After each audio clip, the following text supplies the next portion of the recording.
He's a... crap line. What's one show that you always wish you were a bigger fan of? One that was immensely popular that you know is still remembered quite fondly to this day, and is considered one of the greats? Well, for me, that show was always Danny Phantom. Seems shocking, right? I mean, I'm the Fairly OddParents guy. I've talked about that series for like, what, 10 hours on this goddamn channel? Only natural to assume that Danny Phantom would be right up my alley given they share the same creator, Butch Hartman.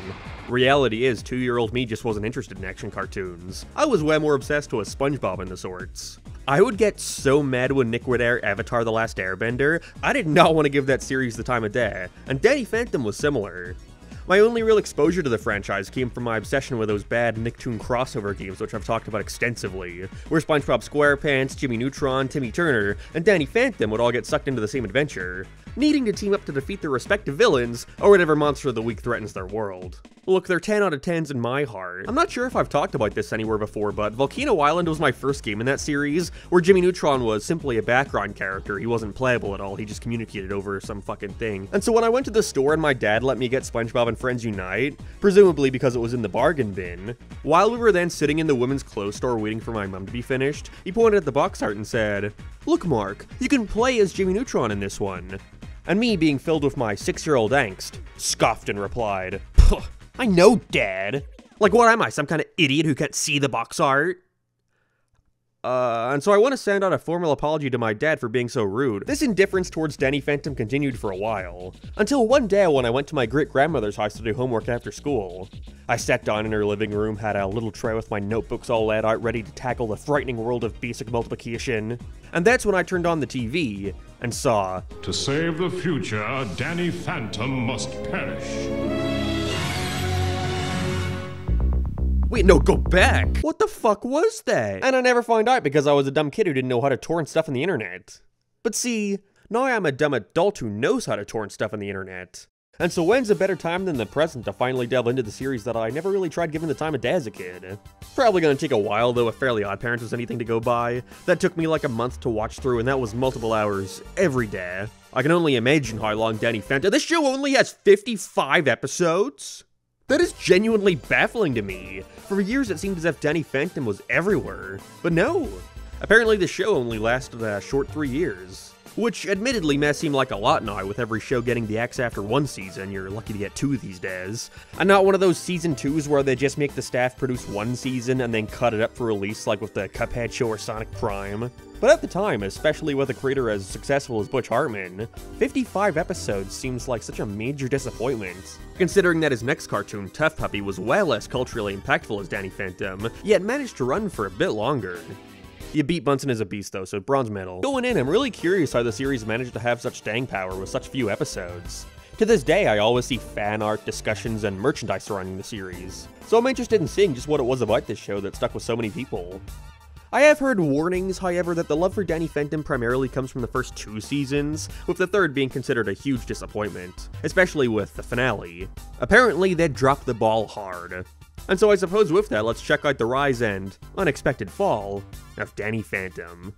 And get ready, because we're talking about it all. How it started, the folks questioning Butch's involvement, its awful finale, the video games, the lack of merch, store shootings, which are for some reason relevant. Although I'm not going to do that thing where I talk about every single episode in excruciating detail, just describing every single scene in order. However, I think you could assume from the length of this video that I'm still covering everything, but I don't know, I think this should be more than a glorified fandom wiki description. Luckily for me though, there's surprisingly a lot to talk about. A lot more than I had assumed at least. So with that, let's get into it. But first, screw Five Nights at Freddy's. There's nothing scarier in the world than having the knowledge that data brokers are selling your information to scammers, spammers, and anyone else who wants to target you. Wait, what video is this? Oh shit, what's better than being a ghost in real life? Being a ghost on the internet. Saved it. I give opinions about cartoons on the internet, so naturally I have to accept that all my personal info is going to be out there. But you don't have to suffer the same fate if you just use Aura, the sponsor of today's video. Aura shows you which data brokers have been selling your info and automatically subs opt-out requests. Not only does this reduce the amount of spam you get, but also protects you from people who want to use your information to get into personal stuff like your bank account. AT&T revealed that over 72 million customer records were released on the dark web, and of course the most simple thing to do there is change your passwords and be sure to monitor your account activity. Well, thankfully Aura does all that for you. And best of all, it's all in one. No need for multiple apps when Aura does it all. So stop data brokers from exposing your personal info. Go to aura.com/lsmark for a 14-day free trial and see how much of yours is being sold. Again, that's aura.com/lsmark, and thanks Aura for sponsoring this video. Also guys, you should go subscribe to my new compilation channel where I focus on re-editing old videos as big mega uploads to relax and sleep to. Got a couple on there already, got more planned for the future, so go check it out. We passed up 10,000 subscribers, thank you. Our story begins with a young man named Elmer, who desperately wanted to break into the animation industry. Despite getting a couple intern gigs while attending Cal Arts, nothing seemed to be sticking. Getting fired from a storyboarding position on My Little Pony after biting off more than he could chew. The main reasoning being, he had never storyboarded before. Wah, wah, wah. Will you cut that out? Eventually, he managed to land a position at Hanna-Barbera thanks to the help of one Fred Seibert, the studio's then president. And with this new job, Elmer would gradually rise the ranks, leading him to writing, directing, and storyboarding episodes for many of Cartoon Network's most iconic series, such as Dexter's Laboratory and Johnny Bravo. With his contract ending, however, Elmer decided he would leave Cartoon Network, following Fred to help develop cartoons for his newly opened studio, Fred Reader. Oh, sorry, I mean... And that is when our story can truly begin. See, Elmer isn't this dork. Instead, he goes by his childhood nickname, Butch. From here, Butch received immense success after the premiere of his shorts for Oh Yeah Cartoons, featuring this little-known series called The Fairly OddParents. No, not that one. Yeah, there we go. Okay, this is a lot less catchy. The Fairly OddParents was a near instant hit, and after a short run of shorts, Butch was given the green light to turn it into a full-fledged series, which we all know would go on to run for 16 long years. The Fairly OddParents to this day remains one of the longest animated programs ever, still somehow managing to pull itself out of its coffin every few years. Which is surprising considering The Fairly OddParents initially wasn't even something Butch was all that invested in. As a matter of fact, it didn't even exist until the day he was due to submit his Oh Yeah Cartoons idea. It was complete luck, right place at the right time. And that's in no way to disparage the work put into it, because as we all know, I'm quite fond of The Fairly OddParents. You know, just a little bit. But this wasn't Butch's passion project. This isn't where his main interests lay.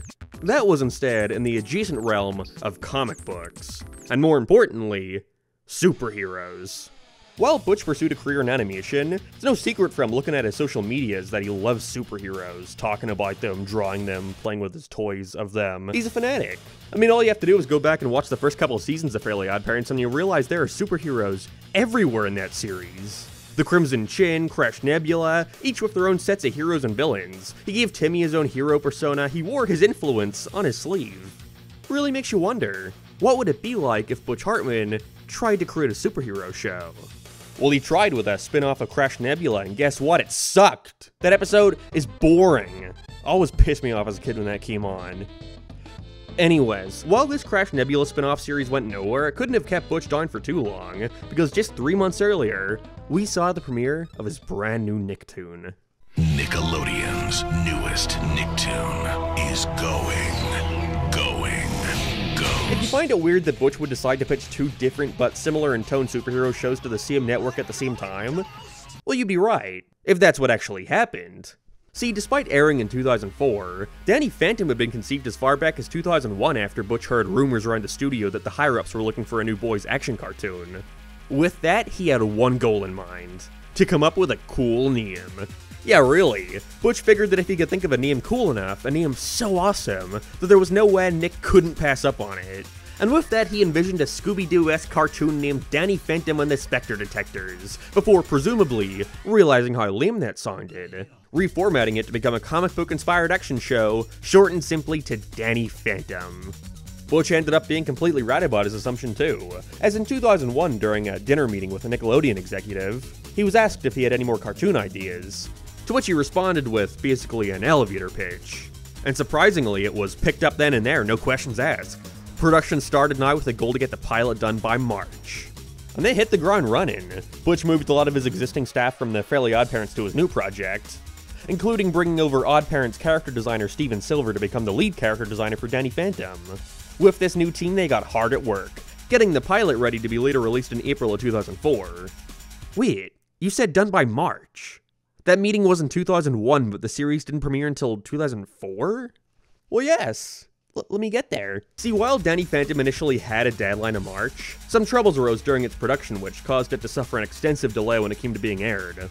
The primary reason being that some of the higher-ups at Nickelodeon had since left the network, with their replacements choosing to sit on it for a while. Either until they felt it was the right time, or perhaps they simply weren't interested since it was conceived before they got there.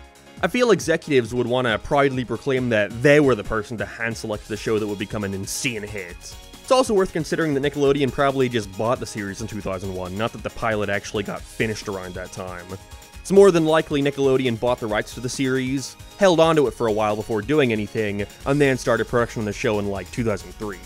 But for whatever reason, Danny Phantom just got put in the back burner until its eventual premiere in 2004.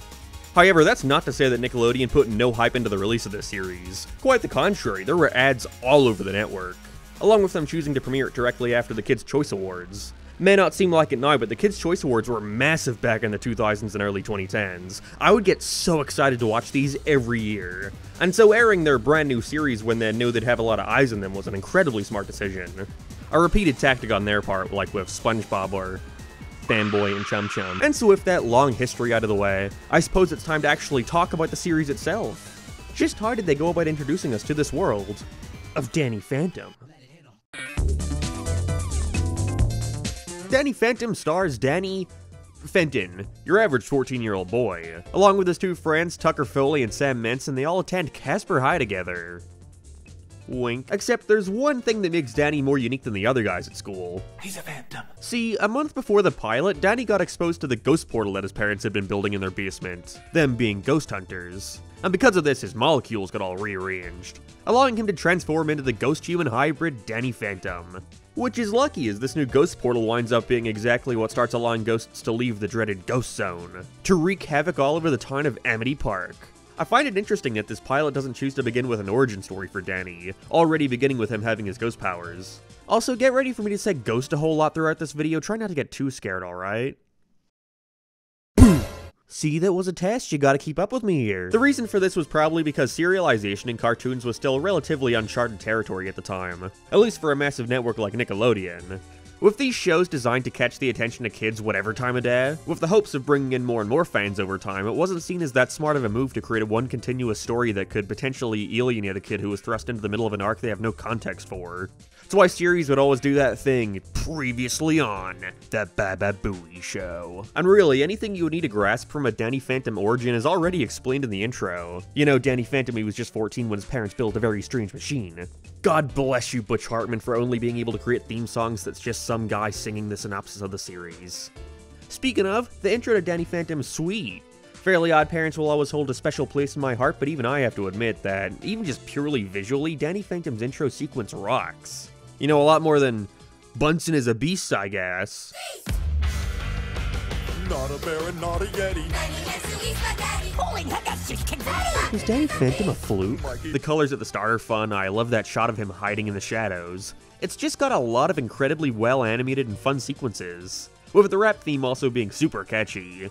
You know it's a good intro when, despite having never even seen your show before, I'm still able to recite the thing word for word. Just wish it didn't forever have to end with that atrociously loud splat effect. Danny Phantom. Something interesting worth noting, however, a factoid I'm sure every Danny Phantom fan is already aware of, is that this wasn't the original intro for the show. With there existing an original title sequence that was fully composed and even storyboarded, yet for whatever reason got replaced.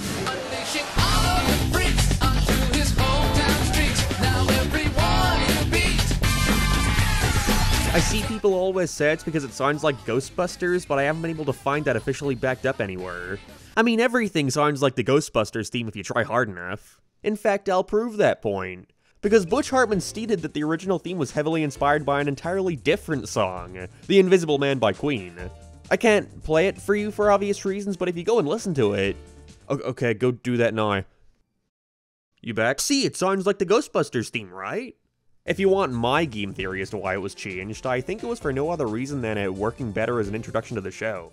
After the first half of it plays out, it jumps right back into the tune that was kept for the final. The only real difference between the two is one not including the breakdown of how he got his powers.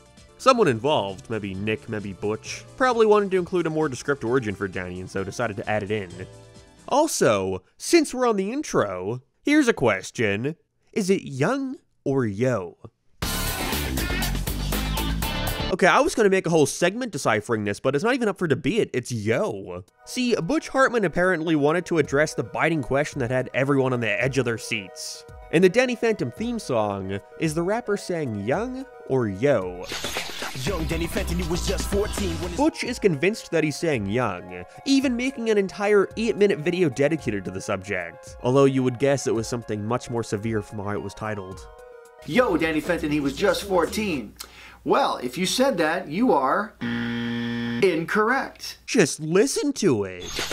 Young Danny Phantom, he was just 14. Like, he's obviously saying yo, there's no discussion to be had. He can't help himself to try correct people on this. By the way, in the theme song, it's not Yo Danny Fenton, it's Young Danny Fenton. Just saying. Anyway, I wrote the song, so I know. But it's yo, there's no other way around it. Once again, game theory head is on. Butch claims he wrote the script for the Danny Phantom theme, and I have no reason to not believe him on that. The last thing Butch Hartman would ever do is lie, so I can only imagine that he wrote the word young into the script with that being the plan, but whenever the rapper that got landed in the booth, he or someone else there probably thought yo would work better, or perhaps they find it redundant to specify Danny as young when they already reveal his age 6 words later. Whatever reason, something got lost in translation, and Butch, you just gotta accept it. Young Danny Phantom, he was just 14. Young Danny Phantom, young Danny.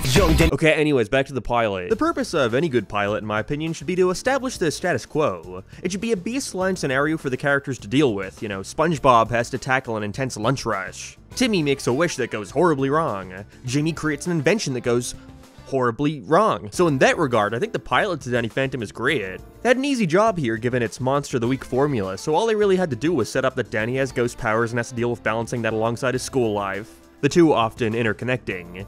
They do that incredibly well, showcasing how Danny has been struggling to control his powers, clearly not having a handle on them yet, which creates a lot of tense situations for him given his parents are literal ghost hunters. The main thing I believe they accomplish well here is setting up the characters. You get an immediate feel for the dynamic between all these guys. Not just with Danny's family, you know, the idiot dad Jack, more competent mom Maddie, and his caring daughter sister Jazz, who they make very obviously aware of Danny's ghost powers, but just doesn't want to talk about it yet. I'll drive you to school. Jasmine never offers to drive Danny to school. That's not our daughter. That's a ghost. But we mostly spend time getting to know Danny's relationship with his friends. Tucker is your average tech geek, although I'd argue you don't get much of an idea of that here. It's more so a focal point later on throughout the season. Most of his introduction is spent on highlighting his conflicting ideals with Sam. She's the token goth kid who everyone in school thinks is a freak. Parents don't listen. Even worse, they don't understand. Why can't they accept me for who I am? Get it? She's a girl. I'm not usually super fond of this archetype. I find that most of the time these characters tend to all blend together, being no different than Raven from Teen Titans. But honestly, I think Sam is one of the best cases of this stereotype I've ever seen, because they never let the fact that she's goth take up her whole personality. She's got plenty of other traits too. For example, this introduction is used to show off her environmentalist side, trying to get the school to go vegan. She's like Raven mixed with Lisa Simpson, perfect. The star though is Danny, of course. And it's through him you really get to see the main inspiration Butch has been pulling from, that being Spider-Man. Pizza time. Really, all you have to do to tell the comic book influence is look no further than the title cards, featuring colorful, exciting comic covers representing what the episode is about. They all look amazing and do a lot in making the show stand out. I just hope they don't get lazy with this as they go on, like with the Fairly OddParents. They just abused that model sheet PNG of Timmy. Really, Danny is almost identical to Peter Parker. A lot of superhero stuff features the trope of the hero attempting to keep their identity a secret, but Spider-Man is by far the most famous case of that in relation to a teenager. You know, all these other guys are adults, they don't have to worry about saving the world and getting to school on time. But you could tell that Danny, even if unintentionally, shares a lot of similar traits to Peter. Mainly all the little comic booky Marvel one-liners that we will soon see plagues Danny Phantom. Although I do find it to be a fun detail that because he's new to these powers, he's not as quick on his feet when it comes to the insults he flings. I command you to go away! That's really the whole point of this introduction, to show Danny taking on his first real threat and to gradually have him become more competent in fighting with his ghost powers. Acting quite clumsy early on and more often than not using his abilities to escape danger, until the end when he finally takes on the villain head-on, saving the school. Overall, it's an incredibly well-rounded beginning that sets up the characters pretty well while establishing how you can expect each episode to go. However, in a lot of ways I unfortunately believe it to be the weakest episode in the entire season. And now in some ways that's a good thing. This being my least favorite episode out of the initial 20 means there's nowhere to go but up, right? But at the same time, it reminds me why I never checked out Danny Phantom before now. And it's because I've watched this first episode like 3 times over the past couple years, and kept calling it quits by the end.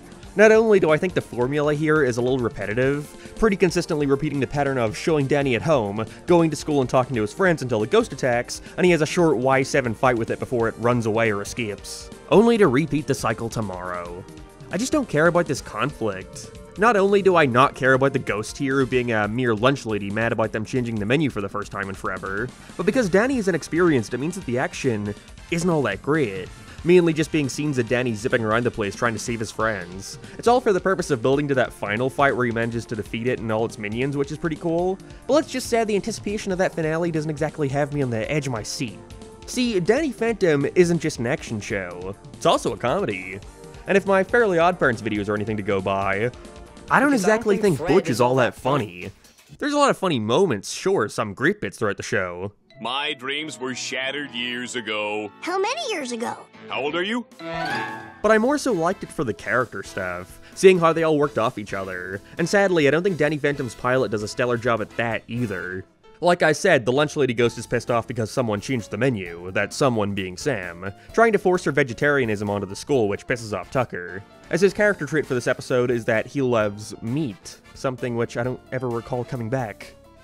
Because of that, they're constantly arguing with each other throughout the entire episode, Danny being stuck in the middle of it and not knowing what to do. And while it does a good job at showing off their differences, at the same time it feels to consider that I actually have to see why these guys are all hanging out with each other in the first place. Well, at least some reason other than they're the geeks. Still, though, it's a fine introduction. I just think there's much better to come in the future. Whatever you say. Butch must have been quite fond of this format for a pilot, though, because it's something he would forever try to recapture as his career at Nickelodeon ended. He made a bunch of backdoor pilots for this app he used to run called the Noog Network. None of them ever went anywhere, but it's clear he was trying to recapture the magic that was Danny Phantom through them. Particularly that opening scene, you know, immediately giving expository dialogue to establish all the characters, have something actiony happen, then end on a joke. The main one that comes to mind is this one called Imaginathan, which he really seemed to want to make. How's the, jar collection going? Fine, Dad. I have sat through more Butch Hartman content than I care to admit. But something I noticed, which is honestly a little sad, is that it always comes off like the success of the Fairly OddParents is something that's always held him back as a creator. Seeing him talk about his passion projects versus what actually releases. Dynamice is all about the story of 3 superhero mice that fight crime. They fight big problems, but they're really small. Whatever you say, Hector Gonzalez! We really need to take Spanish lessons. The pattern always seems to be that Butch has an idea for a cool hero action show that he wants to do and is incredibly passionate about. But somewhere along the way, he's forced to restructure his concept to be a comedy instead. Like, here's Butch's idea for Imaginathan versus what actually came out. I don't know, it's just food for thought. Not incredibly relevant, but it's something that's always been interesting to me. That Danny Phantom was the closest Butch has ever gotten to releasing a project he was truly passionate about. Either way, let's start to actually delve into Season 1 after a fairly mediocre introduction in my opinion, to discover when Danny Phantom finally gets its groove. Season 1 of Danny Phantom is almost entirely episodic in terms of plot setups, usually attempting to find a way to combine an average kid scenario with the action and adventure of his ghost hunting duties. We get stories like Danny learning not to use his powers to fight back against his bullies or else he risks becoming one himself, understanding that he can't take his friends for granted, or learning not to show off and boast about his new abilities so much as it risks inciting jealousy and envy between his buddies. All stuff you've seen before, but the ghost angle really does a lot in regards to helping it stand apart from the crowd. Really, other than SpongeBob, that was how a lot of these Nickelodeon cartoons from the time approached story structure. Fairly OddParents, Danny Phantom, Jimmy Neutron, My Life as a Teenage Robot. These are all shows that cover the same plot points and lessons, but they each have a gimmick to help ensure that they don't all blend together, feeling like the exact same cartoon. However, Danny does have the action aspect, which we didn't see as often, and thankfully it's something that greatly improves from the pilot, with how much more Danny becomes accustomed to using his powers. Over the course of the first season, we see him gain quite a few new abilities, like this neat ghost ray or being able to possess others. Oh, sorry, did I say possess? I mean overshadow others. I'm not sure if I just wasn't noticing when they did mention it, but they at least rarely use the word possession. And I have to wonder if that was a network thing. I'm sure with a subject as touchy as the afterlife and ghosts, there were probably some limitations as to what they could explicitly talk about. Or maybe it was simply Butch being weird about it, because as we're gonna see well later, after the show was cancelled, he could not stop running his mouth with these dumb retcons. Such as claiming that none of the ghosts in the series are actually the spirits of dead people, and instead, that they're just monsters from another dimension. These ghosts right here, these characters who are explicitly shown to have had past lives with official backstories as to how they died, not ghosts, monsters. Boo. Through getting to spend more time with these characters, I really find myself growing more attached to Danny, Sam, and Tucker. I really like their relationships with each other, especially Danny. He's without a doubt my favorite character, which I guess is a good thing for a show called Danny Phantom. It's weird, even though I never watched the series as a kid, I always liked Danny as a character. Again, through those crossover games, he was just so likable. And I love that in Volcano Island, they really fixated on the relationship between him and SpongeBob. They were best friends. Look, it's over there! Wow, it's beautiful. Dude, it's an espresso machine. Just wanted an excuse to play that line out of context. The one thing I can never get past, though, is his voice. I like it, don't get me wrong. David Kaufman does an amazing job. He has such a charming way of enunciating words. And I think it's really funny that Danny shares a voice actor with Stuart Little of all characters. Hi there, I'm Stuart. I'm glad you could come by to play some games with me. We're gonna have lots of fun. I just know it. But my god, he does not sound like a kid at all. It's not a detriment or anything, but I can never not hear him and picture a 40-year-old man doing the voice. Something I haven't talked about yet that's certainly worth praising, however, would have to be the animation. This is a fantastic looking series, especially for when it came out. See, something I noticed when working on my Fairly OddParents ranking video was that for the time, Fairly OddParents looks kinda shitty. There's a bunch of charm to it, mainly with the character expressions and posing, don't get me wrong.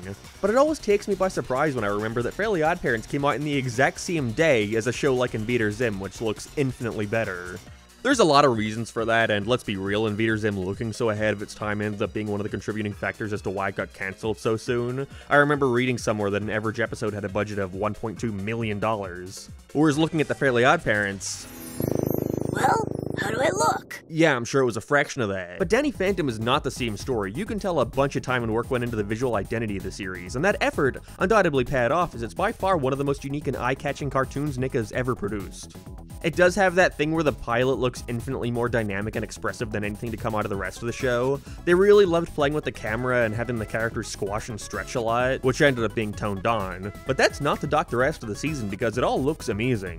Of course, the most obvious point of praise would have to be the colors. And Discord just opened over my script. I love the shade of green they give the ghost stuff. It stands out so much, giving such a cool and otherworldly vibe to places like the Ghost Zone, especially compared to how dull and dreary the Earth locations are. The contrast is amazing, and they really love playing with the colors and lighting during action scenes. Oftentimes a background will prominently feature one desaturated color that will be completely swapped out for another one once the lighting changes. It's a detail that's kind of lost on a lot of newer cartoons, with most opting to change that sort of stuff in the compositing stage. Which still can look extremely good, but there's definitely a charm in looking back to a time when that wasn't as easy to do. With the background designers having the task of figuring out how things need to react to changes in light. But on top of that, the designs are also wonderful. I adore this art style. I oftentimes see people claim that it's pretty much the same as Fairly OddParents, which I, too, on the surface level agree with, but it's become evident through watching it that there are major differences when you have to compare the two. And not just in the backgrounds either, with them being made up of much more abstract shapes, being completely lineless as well, compared to the slightly more structured Fairly OddParents. The character designs too were also much more anatomically correct. You know, Timmy Turner would look out of place in the world of Danny Phantom. I mean, just look at the way each show handles a football field, for example. Fairly OddParents back in its Oh Yeah cartoon days, and in a lot of Butch's old concept art, seemed much more inspired by the likes of Hanna-Barbera, which makes sense considering his position at Cartoon Network. But once the series went into production, you could tell it was starting to veer more towards something more akin to UPA. Characters and backgrounds having clear, abstract silhouettes, and of course the thick outlines the show is infamous for. I think Danny Phantom comes off more like an evolution on that, rather than simply the same thing again. While the Fairly OddParents is very flat by design, I think Danny aimed more so to try their hand to giving that art style more depth, with much more three-dimensional camera angles and characters that don't look terrifying when looking at the camera. I really love the way they draw hands too, being much more square and blocky compared to the hands Butch is most often associated with. Despite that already being a thing in other stuff first, but whatever. All this is to say, Butch Hartman should definitely be given all the praise and accolades for producing such a good-looking show. But is there more to his involvement than meets the eye? I've avoided the subject for long enough, but to get out of the way, Butch Hartman is obviously not seen in the same light he was a decade ago for a myriad of reasons. Refusing to pay his channel employees, making fun of the original Timmy Turner's voice actress's death in front of the current Timmy voice actress. Doing great, and then she ended up passing away.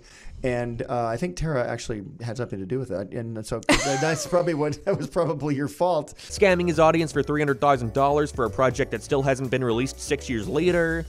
That one's pretty bad. There's so much that in a way it almost makes him seem more tame compared to folks who get in trouble for doing one particular big bad thing. A new Butch controversy comes out and half the time I'm like, oh, that's Butch Hartman. Because of that, I also think it's a lot easier for folks to try and add on things to the list of deplorable actions, like I've suddenly started to see racist being dumped onto the end of these descriptions, but nobody can really back it up with actual evidence. I mean, I would just point to this. We can do anything as long as we're doing it for some idiot human what rubbed our lamb.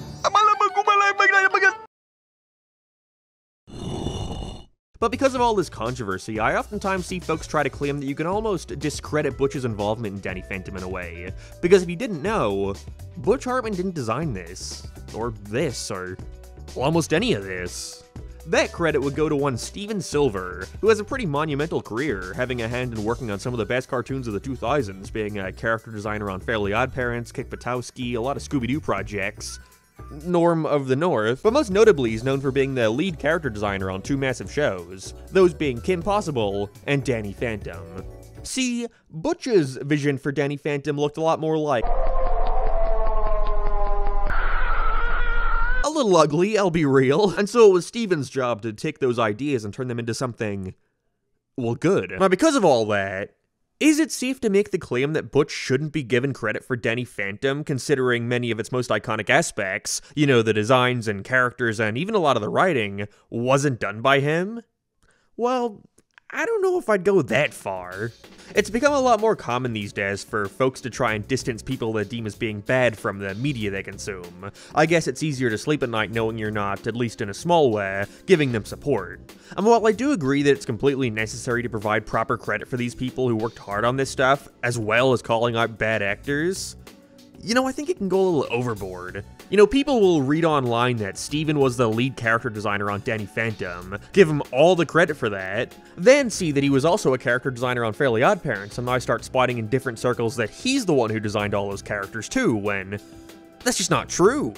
He didn't even join Fairly OddParents until season 2. Animation on a scale like this is a collaborative medium. The solution to ensuring people get proper credit isn't by trying to remove someone's involvement, find a different person to give that credit to, and then proceed to funnel all the praise towards them instead. Pointing out that Steven Silver was the lead designer on Danny Phantom doesn't suddenly mean Butch Hartman is no longer the creator. Same goes with Steve Marmel, one of the show's primary writers. Now, is this to try and discredit Steven's involvement at all? Of course not. Again, his work is fantastic, and I'd highly recommend you check out his book, The Silver Way. I just don't think it should become the norm to try and give folks these roles that don't actually apply to them, just to get away with not giving someone you think is bad the credit. Just seems kind of childish to me and like, I don't know, rewriting history.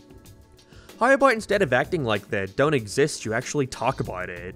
Have the discussion of liking a piece of media while still being able to acknowledge the bad that the creator has done. Because for some reason, people only apply this backwards logic when it comes to someone they see negatively.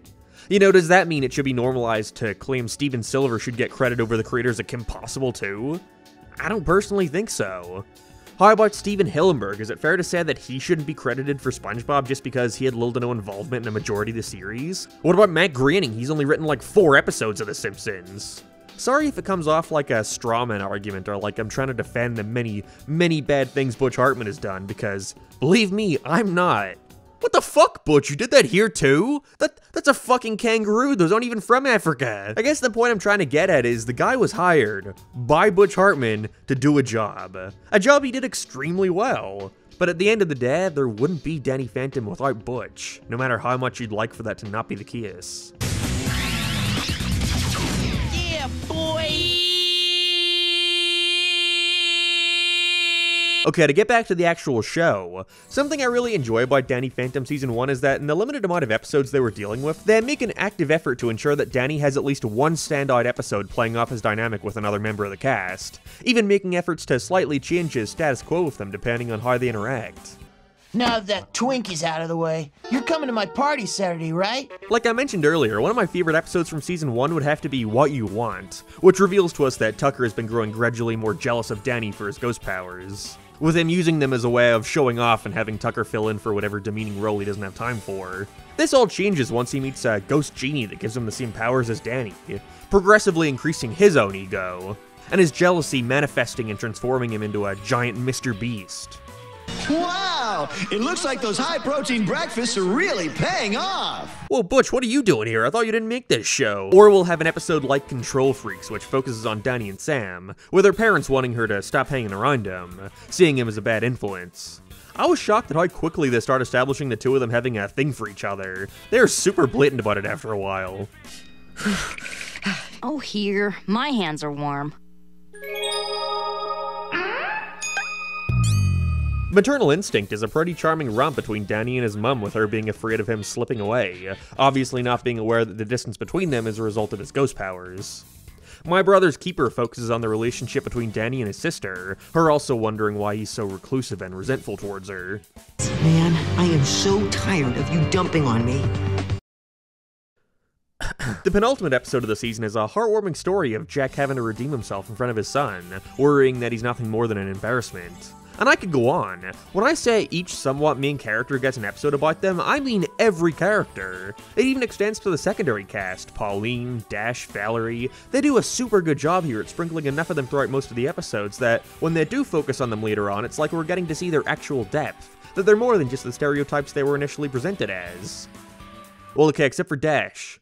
And maybe Pauline, we find out it wasn't even really her throughout a majority of the episode. Damn. I think this is a really natural way of expanding this world and working with what little episodes that truly had. That's sort of the issue with having shows with these massive ensembles. You know, if you don't have enough episodes to devote to each character, so they have at least one moment to shine that doesn't just come from the little highlights here and there, it can leave the viewer scratching their head and wondering why half of these guys are even here in the first place. But Danny Phantom so far has done a pretty exceptional job at easing me into this world, to the point where I actually do start to care for these guys. It's fun and exciting seeing Danny learn new powers over the course of the season. It's cool seeing his dynamics with these people change the more they interact. And there is nowhere more where that shines true than with the villains. I am shocked at just how many foes they managed to cram in here, almost all of which being memorable in their own way, as well as making frequent reappearances throughout the whole season, to show you that this is going to be more than a simple Monster of the Week shtick, where a villain shows up, Danny beats them, and then they're gone for good. The villains are such an important part of this series that I think it's only fair to highlight all of them. I'm going to be talking about each of them in order of appearance, because again, a lot of them do come back and play important roles in future episodes. But then there are others, like the aforementioned Lunch Lady Ghost. She's a lunch lady. More often than not, my least favorite villains in Season 1 were like her, where they just exist to serve as a threat to the town. And the worst of Butch Hartman's writing shines through with these characters who just repeat the same gag over and over again. She acts like a sweet old lunch lady, but with an edge. You sure don't want to tick her off. Whatever. Unfortunately, I feel pretty similarly to Episode 2's villain, merely being a ghost dragon and nothing more. It's not a huge deal since it's made a little more interesting through its amulet, only being unleashed once its wearer is filled with enough anger. It's a good showcase of a super in-depth bad guy not being needed as long as the gimmick behind him is unique compared to the others. Skulker is where things really kick off though, him being this cool hunter ghost, who becomes completely enamored with Danny after realizing that he's a half-ghost, half-human hybrid wanting to capture him. His design is great, along with a pretty good performance by Matthew St. Patrick, who they understandably could not afford to keep on for the entirety of the show. But it's really neat having a villain whose goal isn't just world domination or escaping the ghost zone. He's an antagonist with his eyes set squarely on Danny. It's cool. Also, do I even, like, count the box ghost? I mean, he's the box ghost. What more is there to say? Hey! I have feelings too, you know! Episode 4 sees the introduction of another main stat, Techness. I was super confused watching this because my only time ever seeing this character before was from the Nicktoons Globs of Doom video game where you can play as him. He has a completely different design, also got surgery on his forehead apparently. Spoilers, I guess. Sadly, I don't think his appearance here was all too memorable, even if I like that it further shows the variety of these bad guys. You know, they're not all mindless specters. Some have specific roles they've given themselves. With Techness being a master of science and electrical technology, with the ability to take over machines like computers and shit. Even builds a giant robot suit to fight with. It's neat, but ultimately, I just didn't care for him all that much. I think maybe my impression of the villain usually correlates to how much I liked the episode they were featured in, and Danny Phantom for me had a pretty slow beginning. Honestly, I couldn't tell you what happens in Attack of the Killer Garage Seal if I tried and I watched it a week ago. Dash somehow manages to install a new CPU or something into his computer all by himself. That's what shocked me most. I can't even do that. Sidney Poindexter is the first time that I find myself really liking a villain though. And that's because he's not really a bad guy. I like how it plays on the idea of Amity Park being a little bit haunted even before Danny's dad created the ghost portal, with Danny being given a new locker at school that everyone is afraid of, with it having belonged to a dorky kid from the 1950s. He sees Danny using his ghost powers to fuck with the bullies, naturally mistaking Danny for being the real bully here, and of course, with Sidney being a fucking nerd, he wants to get back at him by switching bodies with Danny, trapping him inside an existential purgatory, forever trapped in high school. That sounds horrid. I guess I like him so much because, similarly to Skulker, it's someone who has a personal problem with Danny, further eating to his growth by the end of the episode, with Danny learning that just because he can use his powers to fuck with someone who did him wrong, doesn't mean he should. I don't think he follows that lesson, but it's the thought that counts. Sidney also says one thing here too that really piqued my interest. Everybody in the ghost zone talks about you. You're half a boy, half a ghost. The half-a. I'm not sure if this is meant to tie in with Danny's previous foes like Skulker going back to the ghost zone and announcing to everyone about the existence of Danny, but if so, then I think that's an incredibly cool reveal. The idea that everybody in there is aware of his existence, which only creates more suspense on who's gonna come out of there next now that he basically has a giant target on his head.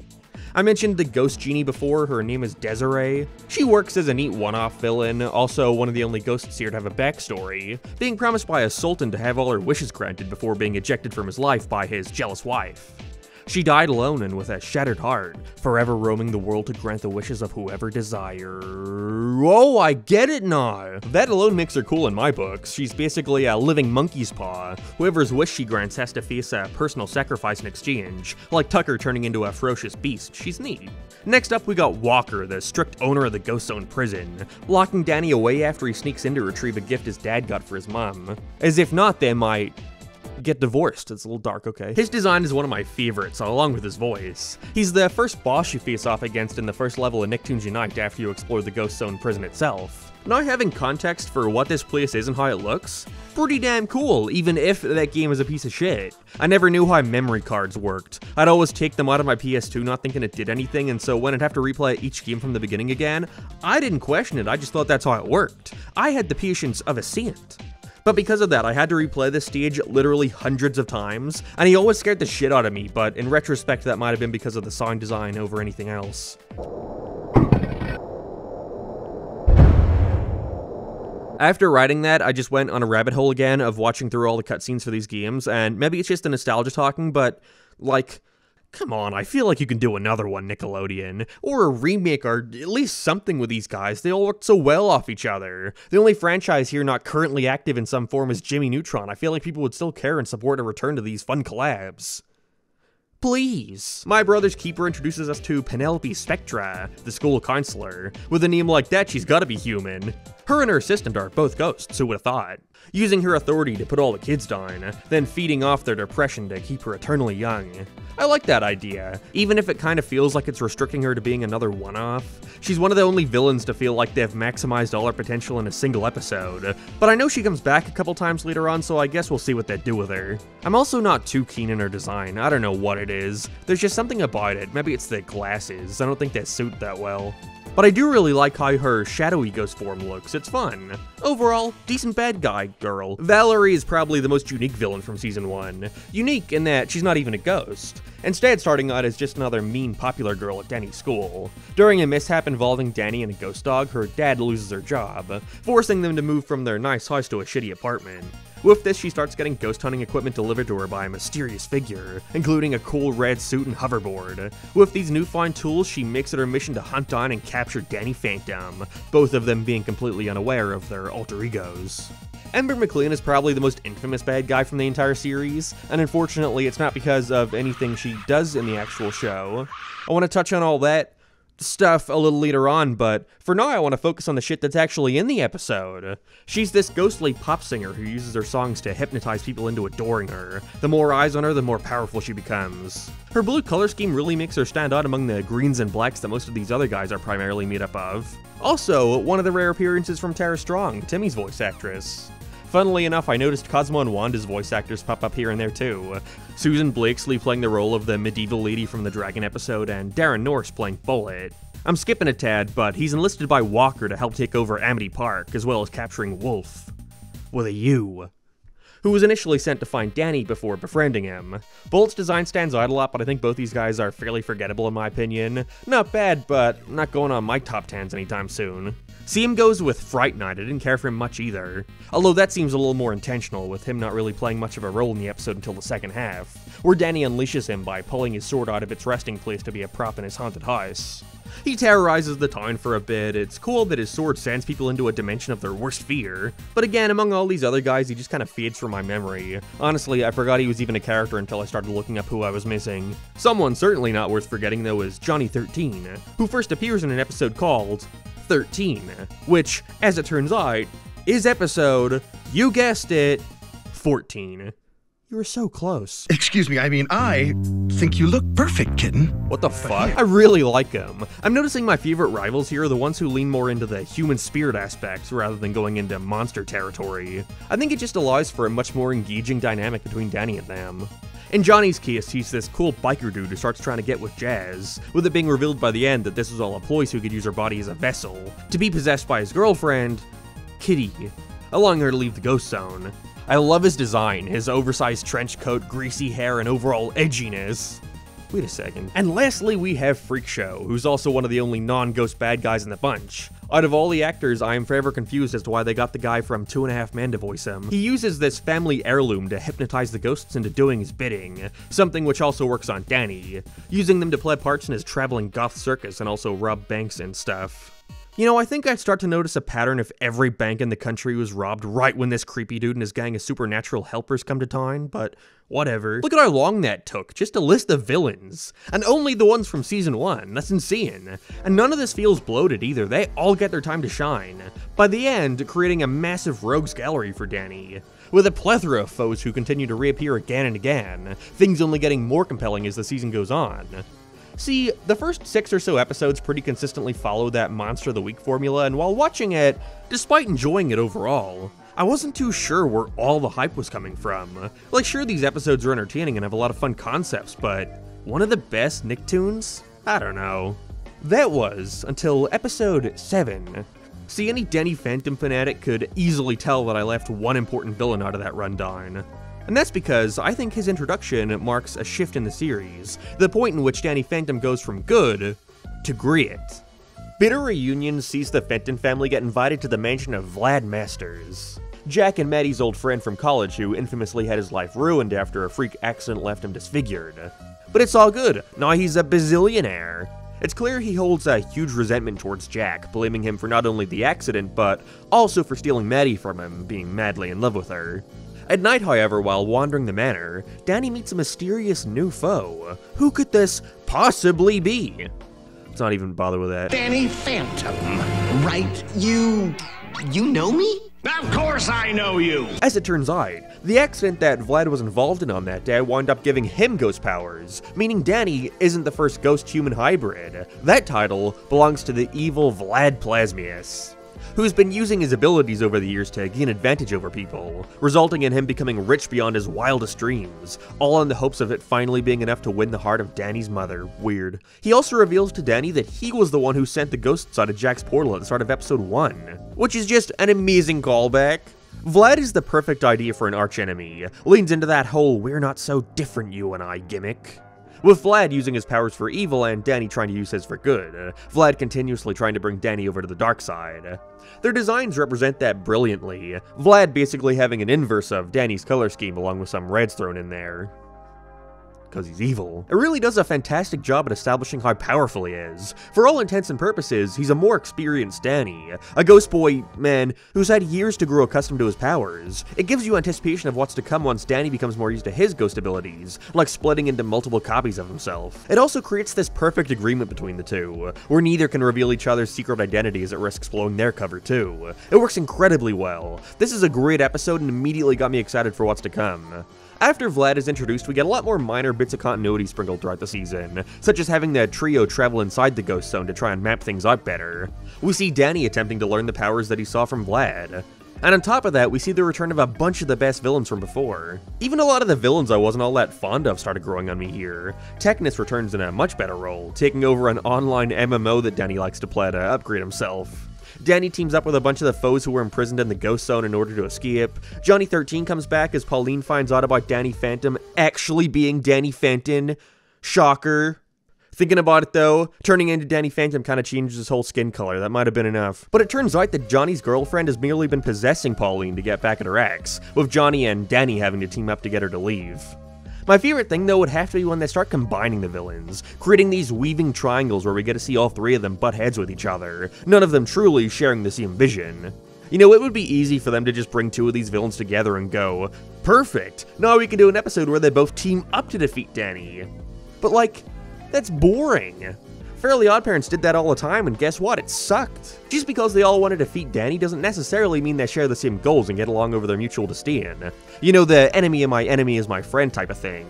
Instead, we have episodes like Life Lessons, where Skulker returns again to kidnap Danny, but also Valerie, sticking them in a twisted game where he hunts them both at the same time. They're tied together, which gives them the perfect opportunity to actually talk for once, both learning that the other isn't necessarily as bad as they thought. Valerie might just be my favorite out of the bunch. I think her and Danny have a really fun dynamic, becoming mutuals by the end and agreeing on a truce. By the end of the season, though, things really begin ramping up, as we see Vlad try to once again disparage Jack's name while putting a bounty out for Danny Phantom.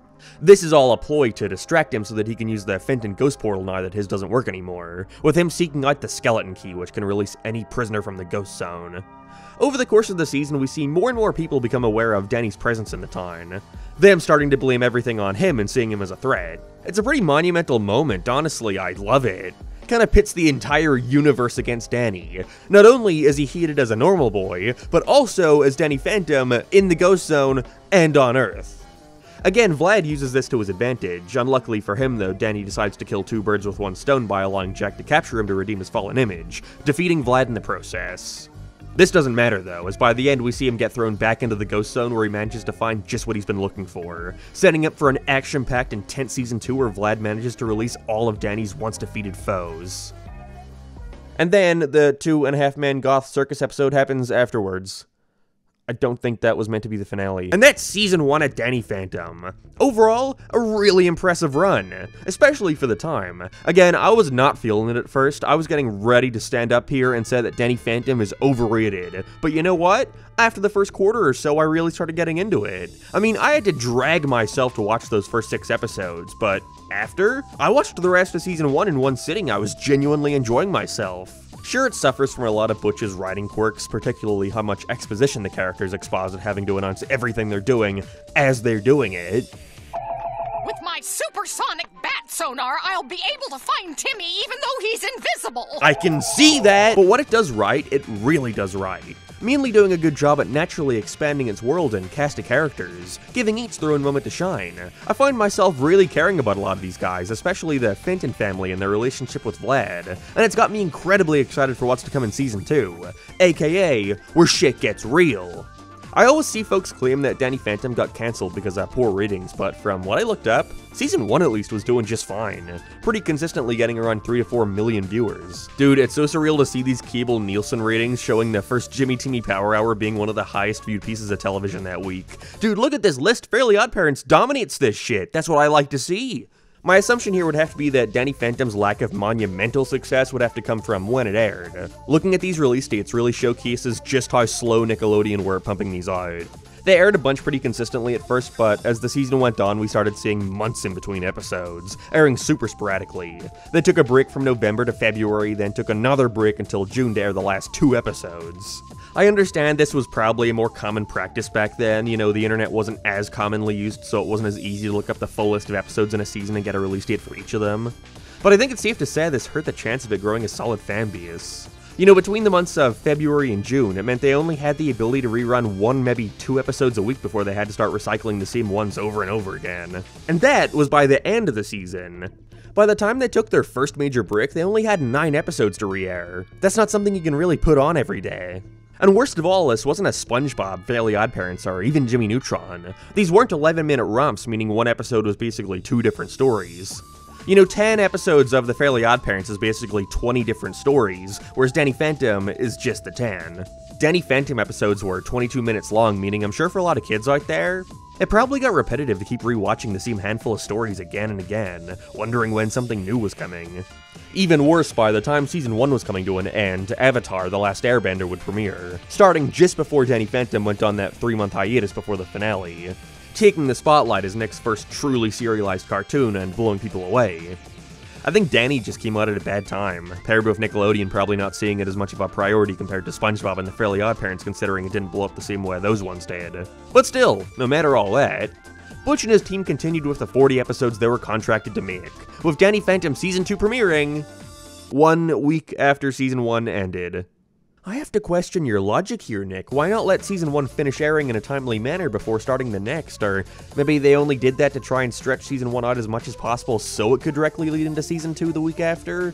Or maybe... look, I'm trying to see inside the mind of a group of Nickelodeon executives from 2005. I'm playing a losing game. Let's just move on. Okay, before we continue, I have to quickly address a disgusting mistake that's been prevalent throughout the video so far. Her name is Paulina. I kept calling her Pauline. You can delete your comment now. Or don't, hey, it's engagement. You know what, actually, please make another comment about it. Season 2 of Danny Phantom starts by retreading unfamiliar territory, showcasing a quick reintroduction for how Danny got his powers, this time adding the detail that it was Sam who wanted him to go inside the Phantom Ghost Portal, resulting in that flash where everything just changed. His molecules got all rearranged. First thing that stuck out to me here would have to be the slight shift in art style, looking a lot more refined and making an effort to present the characters as being a tad older, having slightly more realistic proportions with smaller heads and eyes. Will say, I think I prefer how it looked before, but at the same time I appreciate their effort in trying to visually convey that Danny and friends are getting older and maturing. After he and Sam start getting in more and more frequent arguments with him blaming her for a lot of the recent ghostly activity, which is her fault, her wish that she and Danny had never met gets granted by Desiree. But wait a second, they had just established that Sam was the one to get Danny his ghost powers. You don't possibly think that not only does Tucker and he not remember anything about their history together, but Danny also can't protect the town from the ghosts, thanks Sam. Her having to recreate how he got his powers and catching him up to speed with his abilities. Again, it's a mere retread, but I actually think this concept works incredibly well at premiering the new season, as it allows us to compare how Danny is now against the start of the series, showcasing that there is a pretty major difference, of course with him being much more confident using his abilities. I also love how blatant they were about wanting an excuse to put Danny's D logo on his costume permanently. We see Sam designing it early on, and so when they're recreating the ghost portal explosion that gave Danny his powers, she simply just slaps the cool symbol on, which attaches itself to his suit somehow. I was surprised they even bothered going back and superimposing it over the whole theme song. That was cool. I'm not sure why this was something not given to Danny from the get-go. Maybe they didn't come up with it until a bit later into production, or perhaps Butch simply wanted a scenario in which Danny had to earn it. But either way, it's a fun change to represent his newfound status as the town hero. Again, they're not hiding how much they want to just keep it there no matter what. At the end of the episode, when Sam realizes that to put everything back together, all she has to do is once again make a wish for it, we see her call out for everything to go back to the way it was, but Danny also gets to keep his new logo, just because she likes it. It's pretty funny. Overall, this was a much better premiere compared to Season 1. Something I was really curious about here was whether or not we were going to see them make an effort to introduce just as many new foes for Danny DeFeus, or if they would insist on instead simply reusing the bad guys that they had already spent their time establishing. And after finishing the season, it's pretty evident that they ended up falling on the latter. That's not to say there's no new faces, however, just a lot less to go over. This is not going to take anywhere near as long as last time. First up, we're introduced to Youngblood in episode 3. At first I thought he was a pirate ghost or something, but his reappearance in the Fenton Menace showcases that the gimmick with him is that he's just a kid playing pretend, adopting different personas with his talking skeleton bird lackey. Again, at first he's a pirate, teaming up with Ember McLean of all characters. I mean, who knows who this could possibly be? Ember's back cruise lines? Weird. Really? Ember's back. Ember's back. That's not a clue, that's a billboard. Whereas his next major appearance says I'm taking on the role of a cowboy. I like him a lot despite my usual disdain for bratty kid characters. He works as a villain, and I think what ends up elevating Youngblood is the fact that they did indeed get a kid to play him, being voiced by... Wait, Taylor Lautner? What? Yup, and they will. All the way to the bottom of that ravine. Other than a couple other major enemies we're introduced to that I want to delve more into later because I think they deserve more than a quick highlight, there's also Ghost Rider. I feel like their process for creating this guy was pun first, character later. I actually really like this episode despite having the potential to be really cringy and horrible. With Danny being a massive Grinch on Christmas, he lets off some steam in the Ghost Zone, before ruining the Christmas book the Ghost Rider has just finished, and so as revenge he decides to transport Danny inside his own Christmas story, pitting everyone in town against him and requiring everybody speak in rhyme. Again, that sounds like it could be incredibly annoying, but it just might have been one of my favorite episodes. It was super fun and creative.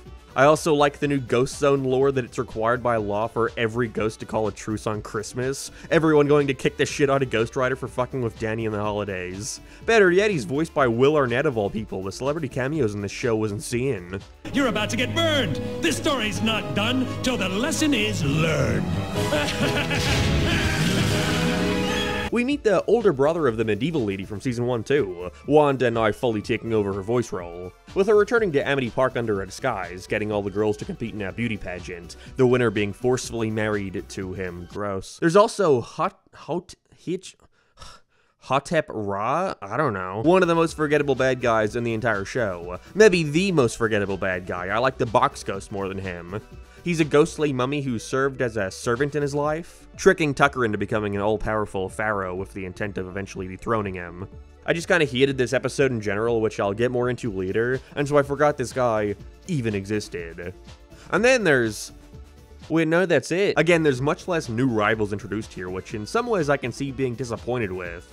Again, this show started as very Monster of the Week, and so only bringing in a small handful of new villains over 20 episodes? Seemed lame. But for me, though, I like the decision. At this point, especially, we have plenty. I would rather them try to expand on the best of last season, or even try to improve upon some that I actively didn't like there, either through upgrades or team-ups, or just having a different goal altogether now. For example, we see the return of Penelope Spectra in the second episode. This time, her and her assistant have taken over an abandoned hospital, invading the kids with ghost bugs, so that they have to come to her for help in which she can harvest their DNA to help create her new form. Which I admit does have a slightly better design. Even if I'd say I'm still not a huge fan of it, the red hair now sticks out a lot compared to the super saturated green used. Technus also gets a new design here, the one I was talking about seeing in Globs of Doom. Thankfully, I think he becomes a lot cooler of an antagonist in Season 2.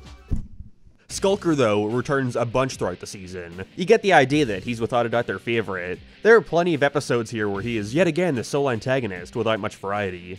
The shakeups instead coming from the scenario Danny is put in when facing him, like accidentally shrinking the two of them along with Dash, and so now he has to struggle to find a way to not only defeat Skulker, but also find a way to turn himself back to normal quick enough before his ghost powers rapidly deplete, revealing his secret identity. For the most part though, a lot of these wind up being my least favorite episodes from Season 2, but they're still really good. Yeah, to get it out of the way now, I think Danny Phantom Season 2 is fantastic, a major step up from an already good first. And I think that mostly comes from, not the villains or Danny's relationships like last time, but instead, because it's just so much fun. If Season 1 was focused on setting up these characters and how they work off each other, then Season 2's focus is on expanding upon all that and trying to see what mileage they can get out of delving more into that stuff. Like Danny and Valerie's relationship, for example. Her admitting to Sam that if she likes Danny, then she needs to do something about it, because if not, she's gonna start pursuing him for herself. This is shown over the course of multiple episodes, culminating when they actually start going out with each other after Technus makes it his plan to distract them by manipulating everything he can to ensure they wind up together. Where by the end, she predictably breaks up with them out of fear of Danny getting hurt by her enemies, deciding to go all in on ghost hunting. This is then further used to start up a different idea when Sam gets so annoyed at Danny's continued pursuing of Valerie that she starts now falling for a new exchange student in school, assumably moving on from him. Which predictably then causes Danny to get jealous and have to start seriously considering his feelings for Sam, spying on them and getting saddened once he sees them start to bond more and more. They have so many concepts here that I know as a kid, I would have adored. I know that because I adore them as a 22-year-old too. At times, it borders on fan fiction, a plethora of what-if scenarios that run the risk of being too strange. But considering the show's comic book influence, I think a lot of these only make sense, and offer a ton of alternate looks at Danny's life and the people around him. You really get the idea that they were writing each of these episodes with the thought of how fucking rad the commercial would be. Any kid out there just needing to tune in to see what happens, considering how often they decide to shake up the formula. For example, the episode that sees the return of Technus has a really cool idea that elevates his return, where after getting sick of having to try and balance out his ghost and human life, Danny instead decides to use one of his parents' devices to split him into two, one having all the ghost powers and adopting his role as the town superhero, and the other being stripped of his abilities and becoming a lot more lax because of that. You immediately know where it's gonna go just from hearing that rundown. He's gonna realize that both sides to his life are important and that he would never trade one for the other, having to come together again to try and fuse back together. But who cares, it's exciting. They're plots we've seen time and time again, but handled in a new ghostly way that only Danny Phantom can. How about a scenario in which Vlad's ecto-acne returns, being the illness he got way back when, after being first exposed to the ghost energy back in college. He needs Danny's help to find the cure, and so poisons Sam and Tucker, so now that if he doesn't find it, his best friends are gonna die. The clock is ticking as Danny finds the easiest solution is to go back in time to right before the accident occurred, so he can prevent it altogether. What he doesn't know, however, is that he's unintentionally caused a future in which Jack gets evil ghost powers, with Maddie marrying Vlad instead.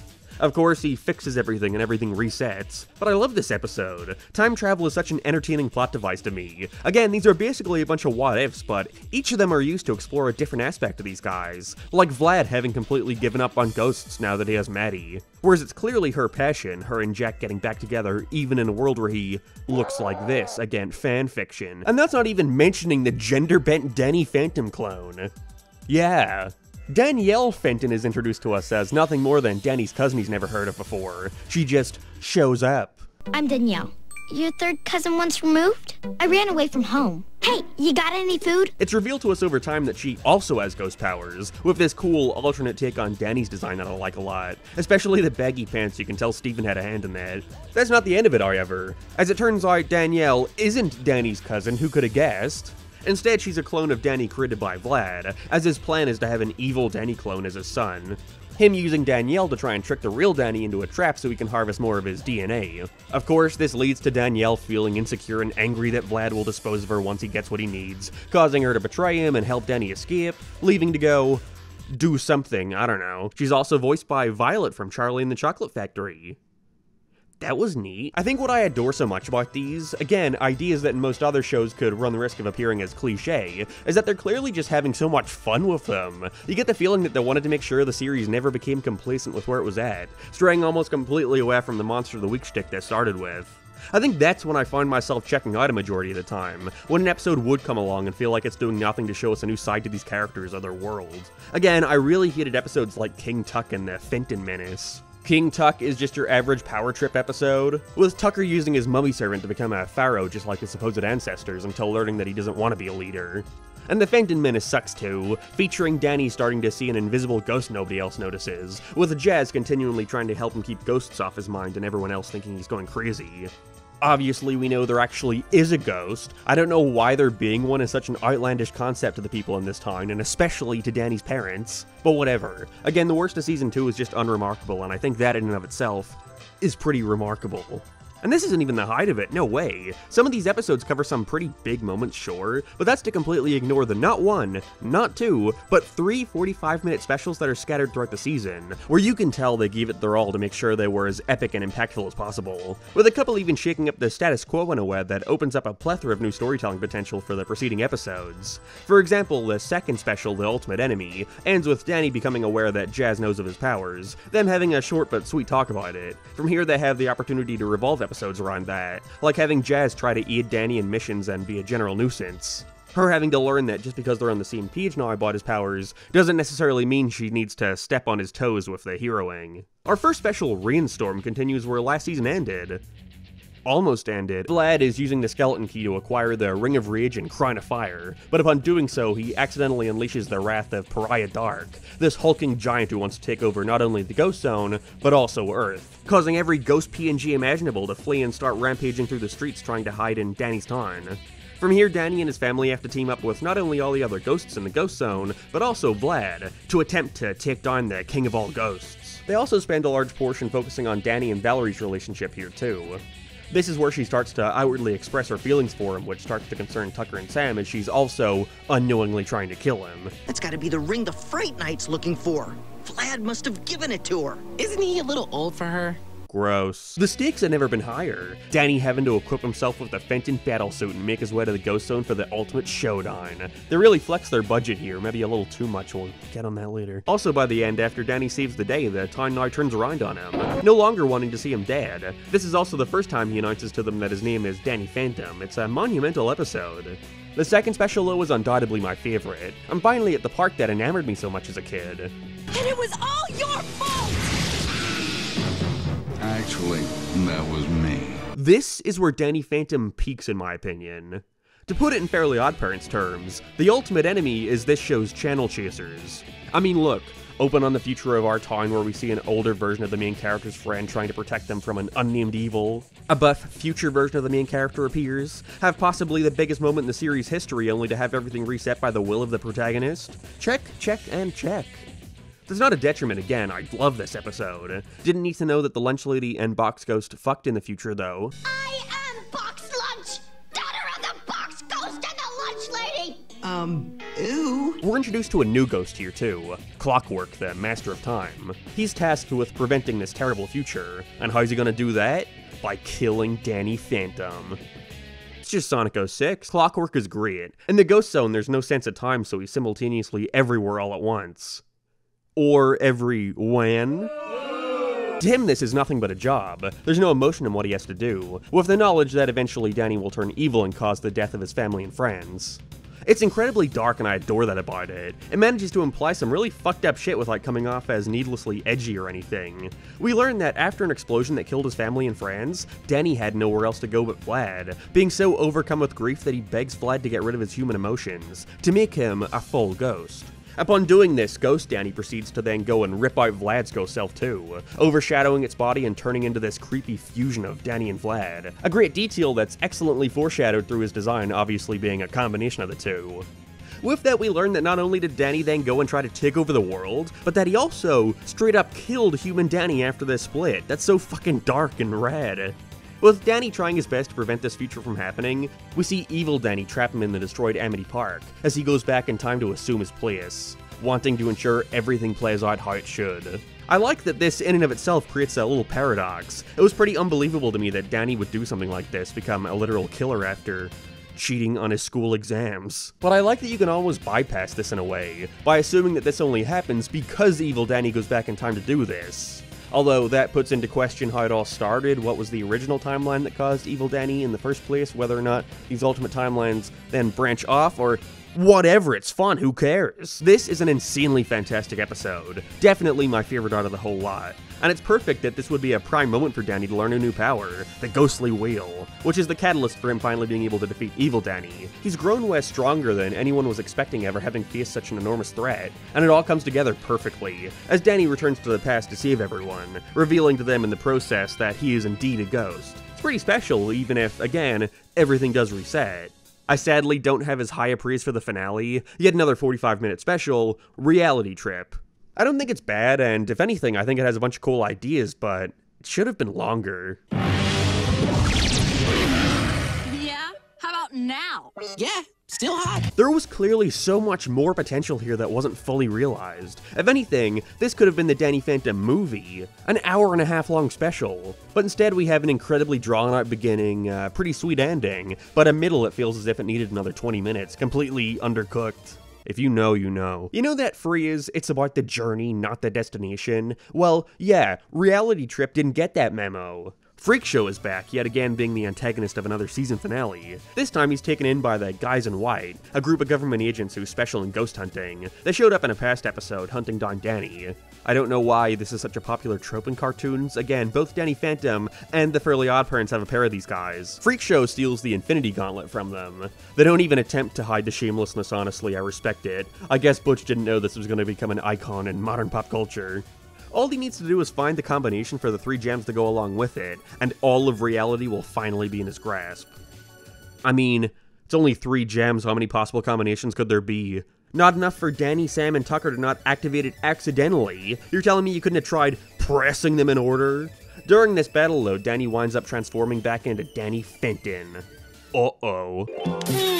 Paulina Fenton. Hey, I finally wrapped my mind around it. Oh wow, that's actually a fun callback. Seriously, you need to wrap your mind around the idea of Paulina Fenton. With the trio transporting all 3 gems to secret locations, Freak Show kidnaps all their parents and gives them only 3 days to return them if they ever want to see them alive again. And so they're off on a road trip to gather all the Chaos Emeralds. This road trip amounts to nothing. They go to a location, have a short set piece, the guys in white show up a couple times, and that's it. There's not enough time here to spend on the characters themselves, and especially how Danny reacts to the world being let known of his ghost powers. It's only ever used in passing to create more obstacles for them, but I wish we actually got to see how this affects Danny, at least in one scene, how he feels about his secret being out.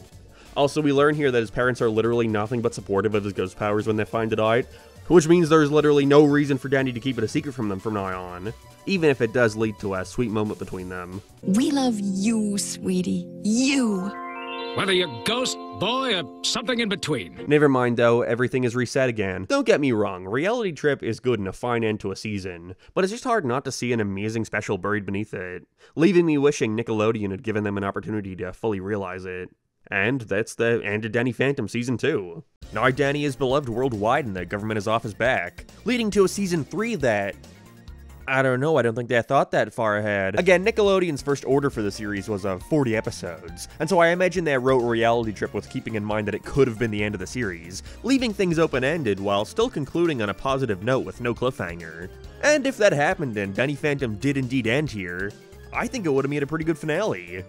Again, there were better episodes in Season 2, but I don't think any would have worked as well as this one does. Gives the trio the mandatory cartoon road trip movie, each of them get their own moment to shine in some way, along with Danny getting some closure with his parents and redeeming his name among the townsfolk, before resetting it all. If this was the finale, then I really think Danny Phantom would have gone down as one of the most wanted cartoons for a revival series. It already is, but with the more mixed reception to Season 3 and it actually having a proper finale to conclude the series, I think you're more likely to find folks satisfied with the fact that it did indeed end before further burying its name into the ground like Butch's other series. I'm not really sure why Nickelodeon ordered a batch in other episodes, especially with such a low number just being 13 more. You know, it's the shortest season by a wide margin. But they probably just wanted to give it one final shot. Butch is a sweet talker, and he had an incredibly strong relationship with Nickelodeon, especially at that time. So maybe he just said the right words and that was that.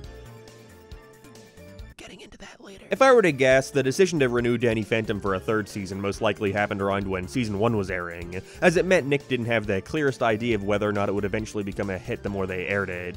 It's a pretty common tactic for studios to renew shows, sometimes before they even started airing as a way to further drum up hype.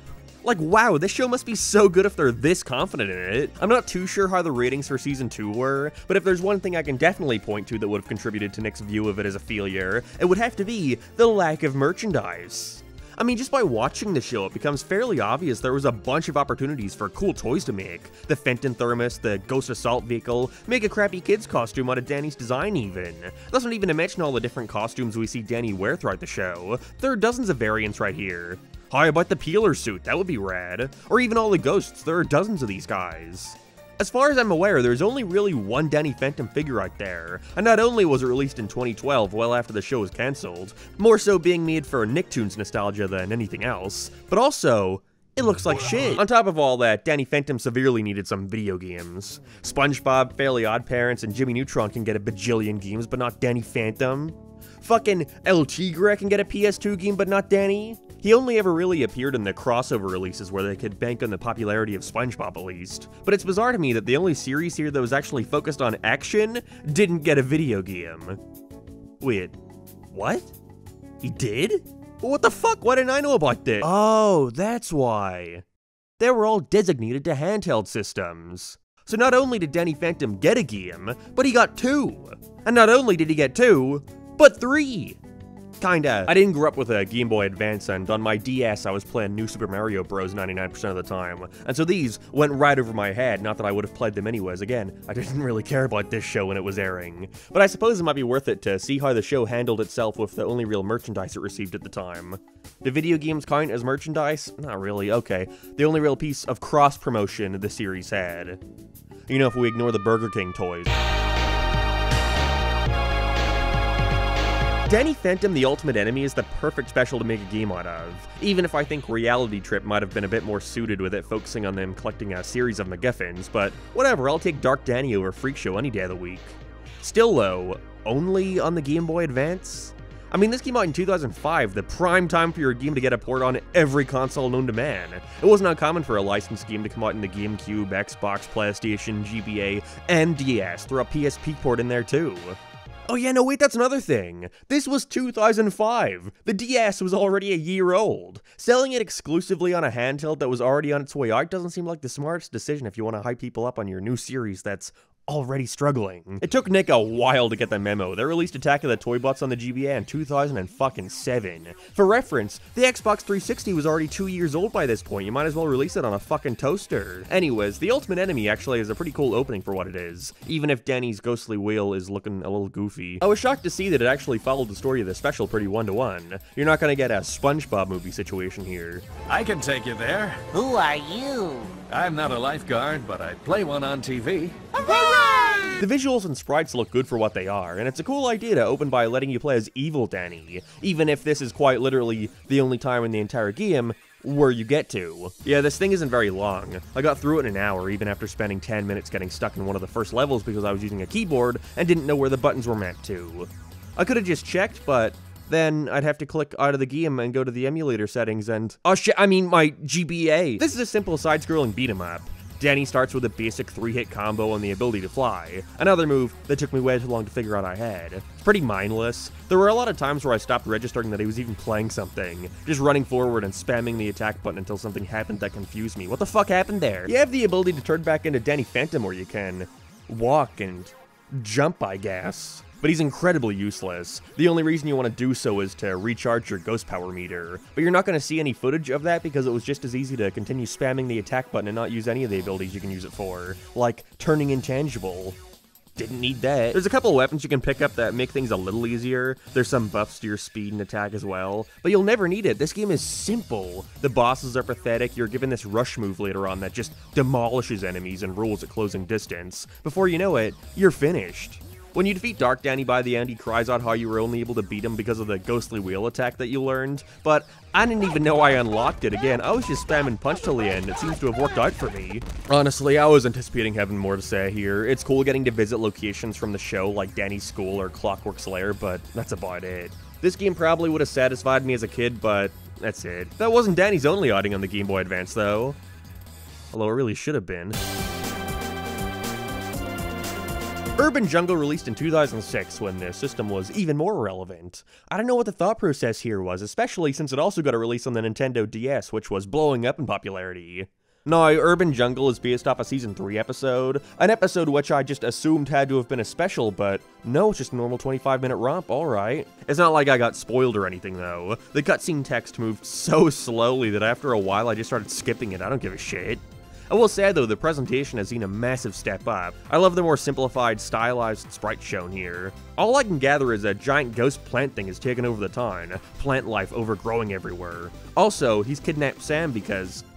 vegetarian, I guess. And yeah, I set it to hard mode, by the way, because I'm cool. Instead of a beat-em-up, Urban Jungle is more of a shoot-em-up.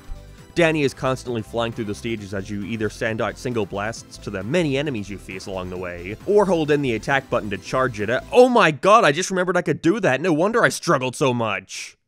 Oh yeah, also, because I set it to hard mode. That might have been a mistake. Honestly, where's the Mega Man Danny Phantom clone? That would make a ton of sense. More of a run and gun type of thing. Every boss you defeat giving you a new ghost ability. That would be cool. During stages, enemies will constantly shoot out these blue and red orbs, both of which correspond to Danny's aura around him, with you having the ability to switch auras using the shoulder button. If you do this on a matching color, then it starts to fill up Danny's ghost power meter, with you being able to select 3 of when entering a stage. The further you get in the game, the more powers you unlock. These range from the usual intangibility to new ice powers, I guess he gets that at some point, to a boomerang. The game is pretty involved, honestly. The screen is so tiny, so there's stuff shooting at you constantly from everywhere. With very little time to anticipate it, I find it to be a pretty hard challenge. Again, I should have put it on normal, I'm really regretting that. It's very arcadey, with bonus stages and the likes that are just gauntlets. Survive to the end for points, and if you die, then that's fine, the game just keeps progressing. All as you make your way to each boss fight, like the Lunch Lady, the Box Ghost, Plant Girl Sam, or this guy, who I'm sure I'll learn the name of when I actually get to the episode he stars in. This guy was a fucking nightmare. This took me like 10 minutes. You can find these upgrades in the stages that will change the properties of your regular blast move, and I thought I was lucky to land on this homing blast right as I entered the boss fight. You have to attack both his hands and head, each having their own health bar, so I thought this would be perfect. But the damage it does and the rate at which they fire was so slow. I would occasionally get in a groove and find an area that wasn't receiving any of the guy's attacks, but then I'd be sitting there spamming the same move for minutes on end and it just got tedious. By the time I had one arm left to attack, I died and got booted back to the beginning of the stage. Again, this is my fault for playing with the keyboard, you know, look at the Game Boy versus this. It was a lot harder for me to remember which key did what, and I kept confusing the thing that changed my aura with the thing that switched out my special moves. Then I kept wasting my intangibility power when I meant to do something else. You know, I had to use the same 2 fingers for everything, whereas on the GBA I could at least rest my 3 fingers on the shoulder buttons for quick and easy access. And I know what you're thinking. Couldn't you just walk over to where you have a controller laying around, plug it into your computer, and map out the buttons so it's easier to play? Well, I guess you're right, I could, but alas, I just turned the game off. Sorry, I don't make the rules, just enforce them. Time to move on. Overall, though, I would rather play this over the first. At least it actually was a challenge. I imagine playing this with a controller would actually be a lot of fun. It's pretty involved. So if you for some reason just have to play a Danny Phantom game, then play the DS version of Urban Jungle. Yeah, I was gonna give the DS version its own segment, but there's no point for reasons I'm gonna get into. First off, I want to say I really love this opening title screen. The music is pretty good, and we get this cool shot of the Fenton's house in 3D. And that's really the only major difference. Same style, same story, same exact dialogue. It's the same game. I noticed a couple enemies had slightly different attack patterns like the Lunch Lady Ghost, but for the most part, it's the same thing, just with 3D backgrounds. The only difference I noticed in the gameplay department was their pathetic use of the bottom DS screen. See, usually when you get a power-up or item in the GBA version, you just get it then and there. But here you have to manually select it for it to take effect. It's dumb, and I can see how this can really disrupt you in gameplay, but honestly, it makes it slightly better in my opinion. Now when you have full health and pick up a heart, it isn't just wasted. You can keep it until you actually need it. And if you could do this in the GBA version, I wasn't aware, but now when you get a different blast attack, you can switch between them on the bottom screen too. Fantastic. Urban Jungle is actually a decent time, I'd recommend it, even if I think Danny Phantom could have had a way cooler time in the gaming sphere. And with that, all we're left for with Danny Phantom is the 3rd season. Wow, what a journey it's been so far. I really do have high hopes for this ending. Not. Again, when going in, all I knew about Danny Phantom was that everyone consistently agreed the final season was trash, so I don't have my hopes up. Well, okay, that's not the only thing I knew about Danny Phantom. Unfortunately, I think the most well-known piece of Danny history is related to an event that barely even relates to the show itself. Of course, I'm talking about Randy Stair, a 24-year-old man who in 2017 shut up a store in his hometown in Pennsylvania, all in the name of Ember's Ghost Squad. I understand that this is a massive tonal shift, but again, unfortunately this is possibly the thing most people remember the show for. Hell, I honestly think there's more people out there who know about this event than people who have actually seen the show, and so I felt I may as well quickly run through it. If you want a more in-depth discussion, then thankfully this has become one of the most regurgitated stories on the internet. Countless videos just sort of running through the same events in the same order because what else is there to say? And so, I'm just gonna give a rundown. Randy was a big fan of Danny Phantom. He would have been 12 years old when it first aired, meaning he was in its primary demographic. And one of the characters he found himself falling in love with most was Ember, the ghost rock singer, which is chillingly fitting considering her scheme in that introductory episode. He expressed this obsession through YouTube videos dedicated to her, with a lot of comedic skits thrown in there too. We'll always remember this as the day that you almost found Ember's song in true quality. No!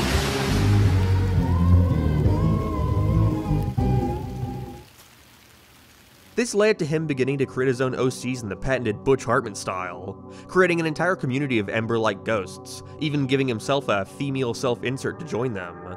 With that, he named the group Ember's Ghost Squad. He grew a fascination with the Columbine shootings around this time, and it seems as if the obsessions have kinda intertwined from there.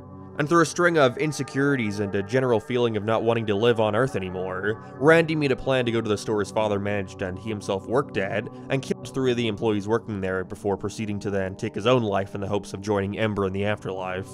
Something worth noting is that while in the store, Randy attempted to shoot a group of propane tanks, intending for them to blow up and burn down the whole store. I mention this because it oddly parallels a potentially canon backstory for Ember in the show, where it recounts her being an unpopular high school girl who wanted to be a rock star. One day while sleeping, her house burned down in flames, her getting caught in the fire. Her Remember song being in reference to this event as well as it giving her a flame in her head. Who knows if this is real, you know, it's not in the show at all and there's no citation for it on the Danny Phantom wiki, but at the same time I think that's kind of irrelevant.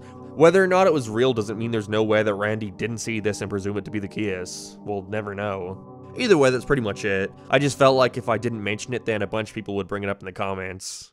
From here, Danny Phantom was going through a major shift, particularly when it comes to the writing side of things. Some of the most long-standing writers wind up leaving the show during this season, having little to no involvement. The main one everybody cites is Steve Marmel, a veteran television writer who worked on Family Guy, Fairly OddParents, and created Sunny with a Chance. What the fuck? He played a major role in the first 2 seasons. Hell, he wrote a majority of the episodes in season 2, including all 3 specials, whereas for season 3, he's only credited as having come up with a story for the pilot. It's rumored the reason for him leaving was creative differences with who else but Butch Hartman. Marmel had been wanting to take the series in a darker direction for season 3, whereas Butch didn't. Again, being the people pleaser he is, I think Butch would have rather sacrificed the rising dark tone the series had been building in favor of making it more marketable and popular with kids. I think Butch was worried the series would be cancelled, a fear that wound up being true, and so I think he was doing anything he could to finally make it the success he so wanted it to be. And so Marmel left along with many other staff members from Danny and Fairly OddParents to go work on the new Disney show Yin Yang Yo, which would go on to be also incredibly short-lived. Again though, he created Sunny with a Chance, he bounced back. After seeing all that, it really didn't give me much hope for season 3, with fan reception to it being seriously mixed. And after watching it, yeah, that's the perfect description. I went in expecting a train wreck, and I came out just kind of disappointed. It simultaneously wasn't as bad as I thought, but also just as bad as I thought.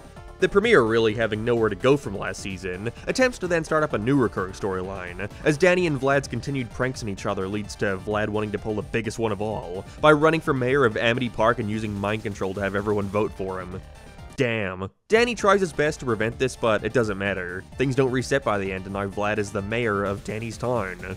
It's strange. I think if the series had already started off with Vlad being Danny's mayor, I wouldn't have cared. And while I do think this is a natural progression of the relationship, you know, now the show's main antagonist isn't literally in a different state to the protagonist, but I also kinda liked that. Compared to other cartoons at the time that would have their main villain and use them time and time again for most conflicts, Danny was unique in that Vlad really didn't appear that much. I think Skulker appeared more. Again, it took until almost halfway through season 1 for him to even be introduced, but here, it's all the goddamn time. I went through every episode, and it might be surprising to consider, but Vlad only played a substantial role in 9 episodes of Danny Phantom over the course of the first 2 seasons. That's insane considering how much of a fan favorite he was, also considering he is Danny Phantom's biggest bad guy. But I always thought it was smart how they refrained from overusing Vlad as an antagonist. Wanna know how many episodes he's in just in season 3? 5. Okay, wait, it isn't that much. I guess what makes him feel overused is the pacing of it. The season starts very Vlad heavy, him playing a major role in 3 of the 4 episodes, before disappearing only to come back for the final 2, one of which being the hour-long finale. The season was almost cut in half compared to the others, having a mere 13 episodes, whereas the others had 20. So them having Vlad here just as often as Season 2, but with way less episodes in total, results in Vlad feeling overused. He starts losing his impact once you see he's just another resident in Danny's town, down the street. I can see the idea here, again putting him in control of Danny's whole life basically, having eyes all over town, but they just went too far. I think maybe what hurts it more is the new villains are yet again at an all-time low. In episode 4 we meet Vortex, this giant tornado ghost who can change the weather at will. Vlad frees him and uses his power to predict the weather for the townsfolk, resulting in them liking him more, which he cares about, I guess. This then leads to Danny getting zapped and getting weather powers of his own, it changing based on his emotions. Being a hormonal teen, hit the fucking deck.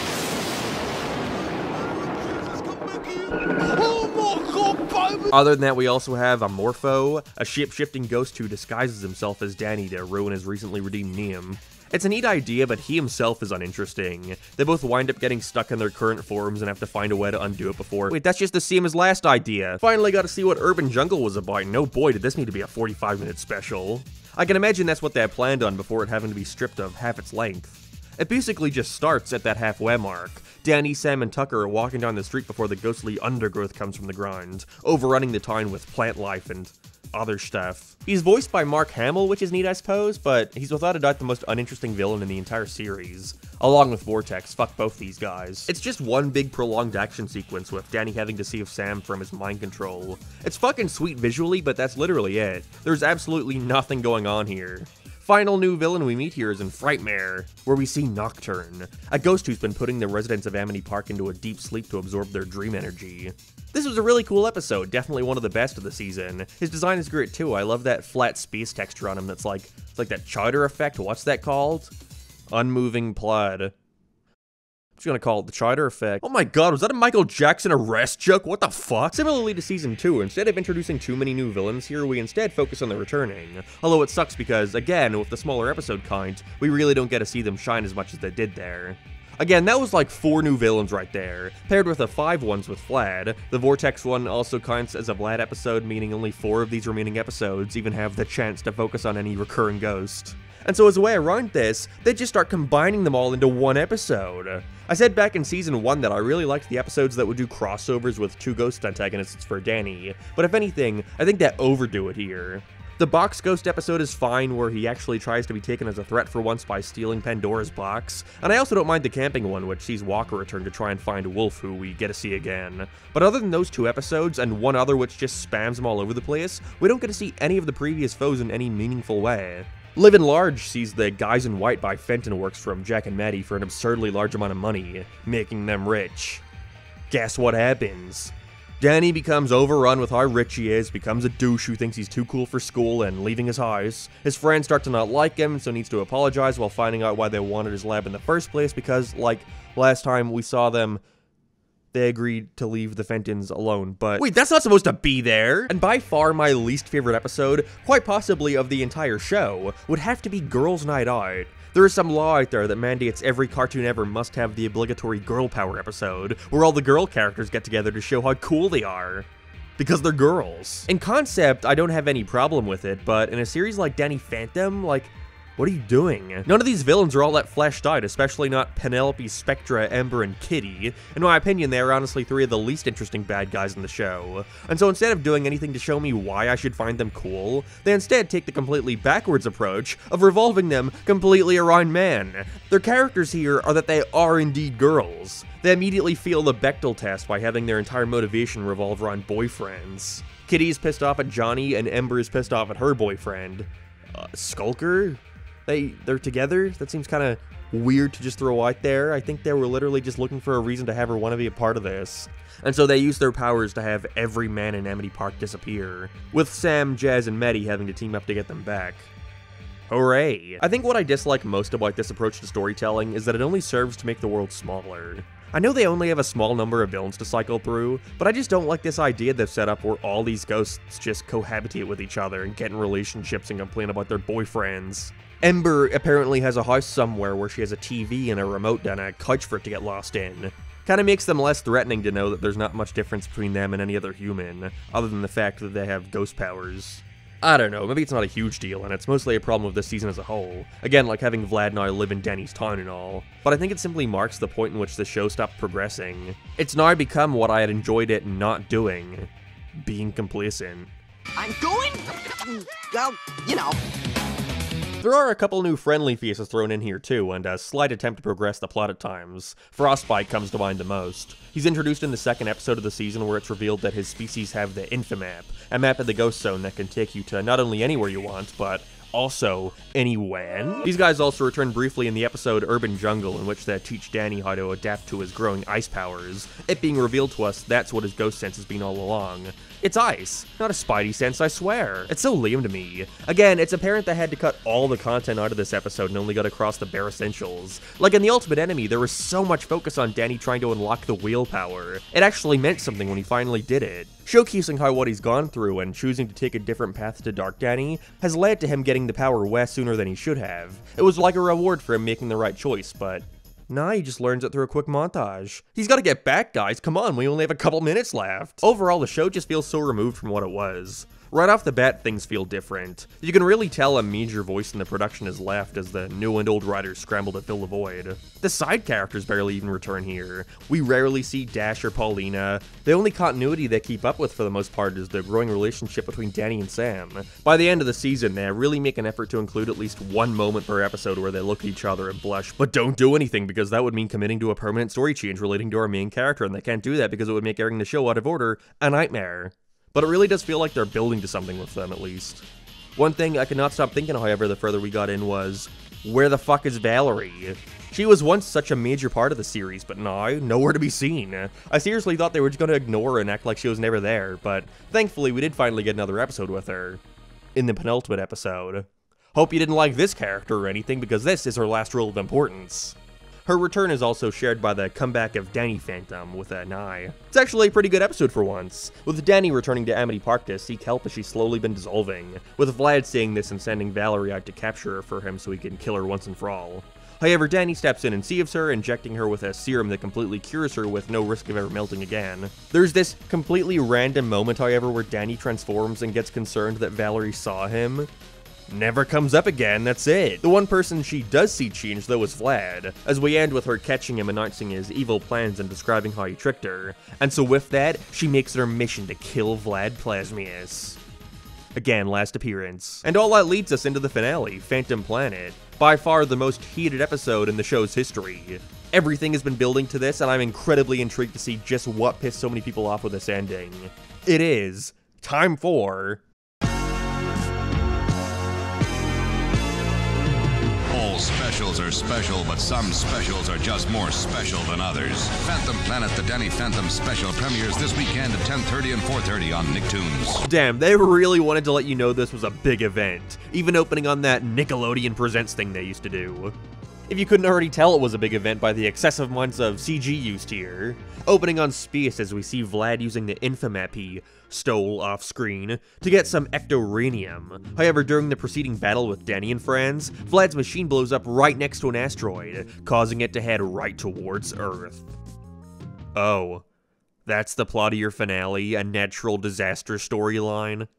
Hooray! I hate these, seriously. There's no villain, just an emotionless rock hurtling towards their home. There's not even an action scene by the end. It's just so boring to me, especially for a finale for this show. Because spoilers, Vlad disappears from this thing halfway through and only returns at the end for a brief gag cameo. And don't worry, it only gets worse. So around this time, a new radical trio of ghost hunters show up, Masters Blasters, putting not only Danny's parents to shame, but him too. The town has almost completely moved on from needing Danny Phantom with the new guys taking up all the spotlight, and so with that, Danny frustratingly laments that there's not even a need for Danny Phantom anymore. With that thought, Danny returns to where it all began. He steps inside the ghost portal and turns it on, zapping him and getting rid of all his ghost powers. You mean step back into the Fenton portal, remove his ghost powers, and revert his DNA profile back to that of a normal human? Thanks for filling us in. That's a pretty good idea for a finale, honestly. I think it's all written a little too conveniently. Like, now Danny is just fucking incompetent at using his powers against the ghosts he has literally fought countless times. But whatever, if it were for the purpose of getting him here, then that's fine, that's a cool idea. It's how everyone reacts to this that fucking sucks. I don't have my ghost powers anymore! I'm normal again! Isn't that awesome? Yeah, Great. From the literal second Danny does this, Sam, Tucker, and Jazz all not completely lose interest in Danny, getting saddened at the fact that they can't go on ghost adventures anymore, coming off like they almost resent Danny for what he did. I really can't believe you did that. It feels like I lost a good friend, someone I was just starting to get to know. Yeah, Danny, you asshole. There's no room to breathe with this. It's not a reveal that they tell him. They're desperately trying to get through this because there's too much going on here, and so they have to remove all the depth out of this B story, basically. I think what I hate so much about this idea is that it could work. The problem simply comes from Butch Hartman having to write everything as straightforward as possible. And in this case, there's no one to point to other than him. He was the sole writer for this thing. It's too easy to think Danny gets rid of his powers, so all of his friends are mad at him for being so selfish. Genius! Because it only works if you ignore all their history together. It's heavily implied that these guys have been friends long before he became Danny Phantom, yet when he's back to a regular kid, it's like they have nothing to fucking do now. And again, I think that idea would be good, if it were instead executed in a way to reflect the idea that Danny's been through so much life-changing stuff, not only for him, but for his friends too. Like instead of everyone just sitting around now frowning and crossing their arms, what if Sam, Tucker, and Jazz just, I don't know, continued fighting ghosts? I'll always be your friend, Danny, and I'll always be there for you, but I can't live life just sitting on the sidelines. Do something then! You still have equipment, you've faced these guys before, you regularly interact with Vlad, who you know has a ghost portal, that you know the location of. If you want to do something, then just fucking do it. At least then it could be more like, okay, Danny, well, you don't want to fight ghosts anymore, but it's something we want to continue, even if you don't. Then at the very least it wouldn't put Danny in such a corner, basically being, continue fighting ghosts and putting your life in danger, or we'll consistently resent you for the rest of your life, and constantly express this resentment to you. When if anything, they're being the selfish ones here for not considering Danny's feelings. What really sucks is that I actually think the special picks up immensely from this point, with the asteroid coming towards Earth. Vlad decides it's the perfect opportunity to reveal to the world that he's a ghost. This is a monumental moment, and one that I think is executed really well. I love the talk he and Jack have a little later. All that character stuff is great. It's just this stuff between Danny and his friends that hold it back, which sucks because it takes up almost the entire middle portion. From here, Vlad wants to make a deal. If the world comes together to give him $500 billion and makes him the ruler of Earth, he'll go up and make the asteroid intangible. However, upon doing so, he realizes that it's made of ecto-uranium, meaning no ghost can touch it. And when all seems lost and humanity is a goner, Danny, Sam, and Tucker pitch their own idea to build this giant ghost device that will wrap itself around Earth, and not make the asteroid intangible, but the Earth. Only issue is it needs a great deal of ghost energy to activate it, and all this stuff I personally thought was great. Danny goes to the ghost zone to try and get everybody's help, but they kick the shit out of him and zap him, which reactivates the tiny bit of ghost energy still inside his body, represented through the white streak in his hair, turning him back into Danny Phantom. With all that, the ghosts come to Earth to help out, the asteroid goes through the planet, and Danny is now known throughout the world as the Savior of Earth. Not only that, but his parents have also figured out his secret. Off-screen. But it's permanent this time, no takebacks. Sam and Danny also finally kiss for real this time, her even giving him back the ring that he was going to give Valerie back in Season 2, that's a callback. Oh yeah, speaking of, remember how much attention was put on Danny and Valerie's rivalry back in Season 2? How much stakes there were around her potentially finding out he's Danny Phantom, or him worrying that she saw him transform literally 1 episode ago.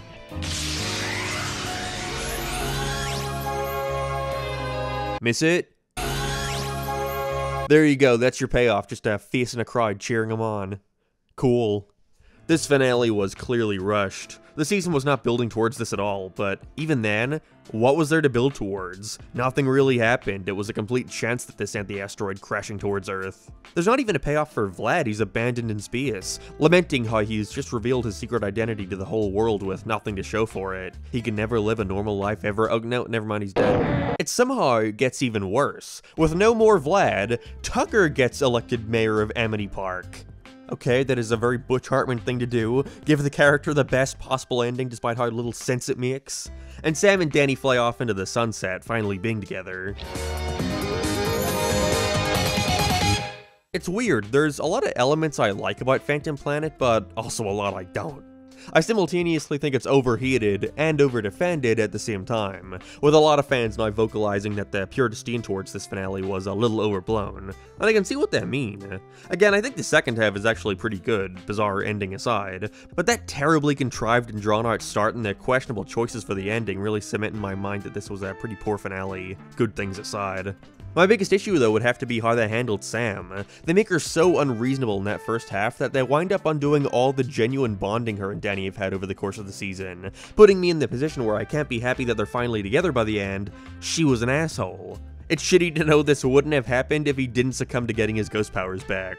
Either way, with that, Danny Phantom was cancelled for good, ending its short-lived but still not awful 3-year run.